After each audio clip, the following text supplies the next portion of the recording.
Welcome to Sanja's cooking show. ഇന്ന് നമ്മൾ നല്ലൊരു നാടൻ ഡിഷാണ് ചെയ്യുന്നത്. നത്തോലി പീര വെച്ചതാണ്. അപ്പോൾ നല്ല ടേസ്റ്റി ആയിട്ടുള്ള ഈ നത്തോലി പീര എൻ്റെ അമ്മേൻ്റെ റെസിപ്പിയാണ്. അപ്പോൾ നമുക്കത് എങ്ങനെ ചെയ്യുന്നത് നോക്കാം.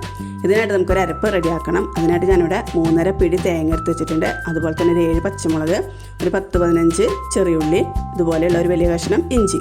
പിന്നെ നമുക്ക് വേണ്ടത് കുടംപുളിയാണ്. ഞാനിവിടെ ഒരു വലിയ കുടംപുളി ഇതുപോലെ അതിൻ്റെ എതള് കീറിയെടുത്തിട്ട് 1/2 ഗ്ലാസ് വെള്ളത്തിൽ കുതിർത്തി വെച്ചിട്ടുള്ളതാണിത്. അപ്പോൾ പുളി അധികം ആവണ്ട. അതുപോലെ തന്നെ നമ്മുടെ കയ്യിലുള്ള പുളിക്കനുസരിച്ചിട്ട് എടുക്കുക. അപ്പോൾ ഒരു കുടംപുളി തന്നെ ധാരാളമാണ്. ഞാനിവിടെ എടുത്തിട്ടുള്ളത് 350 ഗ്രാം നത്തോലിയാണ്.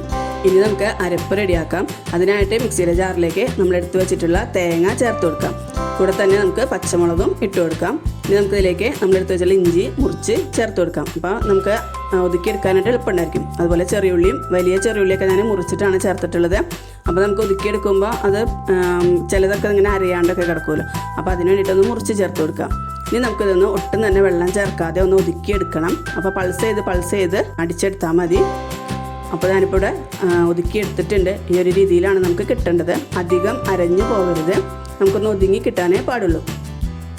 ഇനി നമുക്ക് മീൻ പീര റെഡിയാക്കാം. അതിനായിട്ടൊരു മൺചട്ടി എടുത്തിട്ടുണ്ട്. ഇതിലേക്ക് നമ്മൾ കഴുകി ക്ലീൻ ചെയ്ത് എടുത്ത് വെച്ചിട്ടുള്ള 350 ഗ്രാം നത്തോലിയാണ് ഇട്ട് കൊടുത്തിട്ടുള്ളത്. ഇനി നമുക്കിതിലേക്ക് 1/2 ടീസ്പൂൺ മഞ്ഞൾപ്പൊടി ചേർത്ത് കൊടുക്കാം.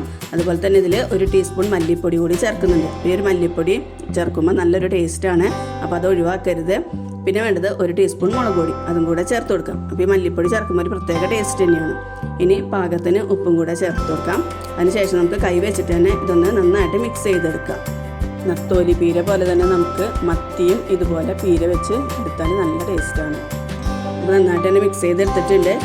ഇനി നമുക്കിതിലേക്ക് കുറച്ച് കറിവേപ്പില ചേർത്ത് കൊടുക്കാം. പിന്നെ വേണ്ടത് നമ്മൾ നേരത്തെ കുതിർത്തി വെച്ചിട്ടുള്ള കുടംപുളി, അത് വെള്ളത്തോട് കൂടി തന്നെ നമ്മളിതിലേക്ക് ചേർത്ത് കൊടുക്കാം. അപ്പോൾ ഈ ഒരു വെള്ളം മാത്രമേ നമ്മളിതിലേക്ക് ചേർത്ത് കൊടുക്കുന്നുള്ളൂ. ഇനി നമുക്ക് ഫ്ലെയിം ഓൺ ചെയ്ത് കൊടുക്കാം. അതിനുശേഷം സ്പൂൺ വെച്ചിട്ട് ഒന്നും കൂടി ഒന്ന് ഇളക്കി കൊടുക്കാം. ഇനി നമുക്കിത് മീഡിയം ഫ്ലെയിമിൽ വെച്ചിട്ട് ഈ നത്തോലി ഒന്ന് വേവിച്ചെടുക്കണം.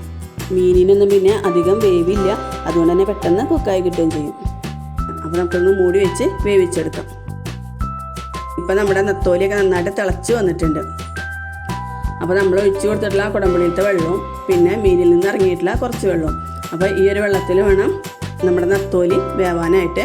ഈ ഒരു സമയത്ത് നമുക്ക് ഉപ്പൊക്കെ ചെക്ക് ചെയ്ത് കൊടുക്കാം. ഇനി നമുക്ക് ഈ മീനൊക്കെ ഒന്ന് വെന്ത് വെള്ളമൊക്കെ വറ്റി കിട്ടണം. അപ്പോൾ നമുക്കൊന്ന് മൂടി വെച്ച് വേവിച്ചെടുക്കാം.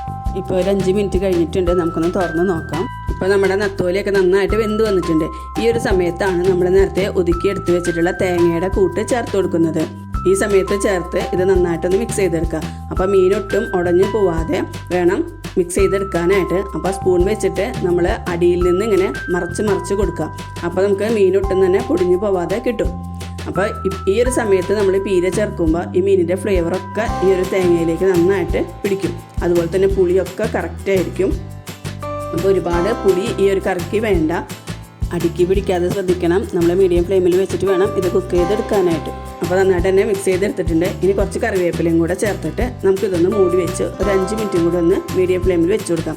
അപ്പോഴേക്കും നമ്മുടെ അരപ്പൊക്കെ വെന്ത് അരപ്പിൻ്റെയൊക്കെ പച്ചച്ചവയൊക്കെ നന്നായിട്ട് പോയിട്ടുണ്ടാവും. ഇനി നമുക്കിതൊന്ന് മൂടി വെച്ച് വേവിച്ചെടുക്കാം. ഇപ്പോൾ 5 മിനിറ്റ് കഴിഞ്ഞിട്ടുണ്ട്. നന്നായിട്ട് തന്നെ അരപ്പിലേക്ക് ചൂട് തട്ടി അരപ്പിൻ്റെയൊക്കെ പച്ചച്ചവയൊക്കെ പോയിട്ടുണ്ട്. നമുക്കൊന്ന് ഇളക്കി നോക്കാം. അപ്പോൾ നമുക്കൊന്ന് മിക്സ് ചെയ്ത് നോക്കാം. അപ്പോൾ മിക്സ് ചെയ്യുമ്പോൾ എപ്പോഴും അടിയിൽ നിന്ന് വേണം മിക്സ് ചെയ്ത് എടുക്കാനായിട്ട്. ഈ ഒരു രീതിയിൽ വേണം നമുക്ക് കിട്ടാനായിട്ട്. ഇനി നമുക്കിതിലേക്ക് ചേർത്ത് കൊടുക്കാനുള്ളത് പച്ച വെളിച്ചെണ്ണയാണ്. ഒരു വലിയ സ്പൂൺ പച്ച വെളിച്ചെണ്ണയാണ് ചേർത്ത് കൊടുക്കുന്നത്. അപ്പോൾ വെളിച്ചെണ്ണയൊക്കെ ചേർത്ത് കൊടുക്കുമ്പോൾ നല്ലൊരു ടേസ്റ്റ് ആയിരിക്കും. മീൻകറിയിൽ പച്ച വെളിച്ചെണ്ണയൊക്കെ ചേർക്കുമ്പോൾ നല്ലൊരു ടേസ്റ്റ് ആയിരിക്കും. അപ്പോൾ ഈ വെളിച്ചെണ്ണ ചേർത്തിട്ട് നമ്മൾ ഫ്ലെയിം ഓഫ് ചെയ്യരുത്. ഒരു മീഡിയം ഫ്ലെയിമിൽ വെച്ചിട്ട് ഇനി ഒരു 3 മിനിറ്റും കൂടെ നമ്മളിതൊന്ന് ചൂടാക്കിയെടുക്കണം. അപ്പോഴായിരിക്കും ആ ഒരു കറക്റ്റ് ടേസ്റ്റ് നമുക്ക് കിട്ടുക. ഇപ്പോൾ ഒരു 3 മിനിറ്റ് കഴിഞ്ഞിട്ടുണ്ട്. നമുക്കൊന്ന് തുറന്ന് നോക്കാം. നമുക്കൊന്ന് മിക്സ് ചെയ്ത് കൊടുക്കാം. മീനൊക്കെ പൊടിഞ്ഞു പോവാതെ വേണം മിക്സ് ചെയ്തെടുക്കാനായിട്ട്. അപ്പോൾ ഇപ്പോൾ നമ്മുടെ മീൻ പീര ഇവിടെ റെഡി ആയിട്ടുണ്ട്. എല്ലാവർക്കും ഇഷ്ടമാവുന്ന നല്ലൊരു ഡിഷാണ്. എല്ലാവരും ട്രൈ ചെയ്ത് നോക്കണം. നമ്മളിതിൽ മല്ലിപ്പൊടിയൊക്കെ ചേർക്കുന്നതുകൊണ്ട് തന്നെ പ്രത്യേക ഒരു ടേസ്റ്റാണ്. സാധാരണ ആരും അങ്ങനെ മല്ലിപ്പൊടി ചേർത്ത് കണ്ടിട്ടില്ല. ഇനി ഇതിലേക്ക് കുറച്ച് കറിവേപ്പിലയും കൂടെ ചേർത്തിട്ട് നമുക്ക് ഫ്ലെയിം ഓഫ് ചെയ്ത് കൊടുക്കാം. അപ്പോൾ നല്ല ടേസ്റ്റി ആയിട്ടുള്ള ഈ ഒരു മീൻ പീര ഈ രീതിയിൽ നിങ്ങളൊന്ന് ട്രൈ ചെയ്ത് നോക്കാം. ഇത് മാത്രം മതി, ചോറ് കഴിക്കാനായിട്ട് വേറൊന്നും വേണ്ട. അതുപോലെ തന്നെ പുളി അധികം ആവാതെ ശ്രദ്ധിച്ചാൽ മതി. അപ്പോഴായിരിക്കും കൂടുതൽ ടേസ്റ്റ് ഉണ്ടായിരിക്കും. അതുപോലെ തന്നെ നമ്മുടെ റെസിപ്പി ഇഷ്ടപ്പെട്ടാൽ നമ്മുടെ ചാനലിന് സബ്സ്ക്രൈബ് ചെയ്ത് സപ്പോർട്ട് ചെയ്യണം.